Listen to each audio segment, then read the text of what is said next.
How to change country region on Temu. Hey guys, welcome back to the channel. In today's video, I'll show you how to change the country or region on Temu. Make sure to watch till the end. Let's get started. First, open the Temu app on your phone. Now, tap the U icon at the bottom to go to your account. Once you're in your account, tap the gear icon in the top right to access settings. Here, you'll see the region and country option. You'll see the abbreviation for your current region. Tap on it to bring up the list of available regions.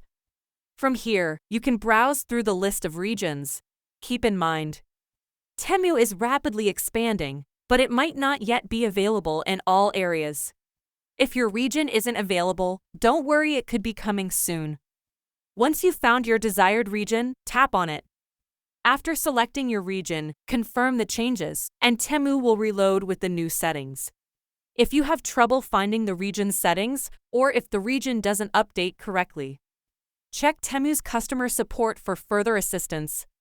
And that's it. Your region's settings have been updated.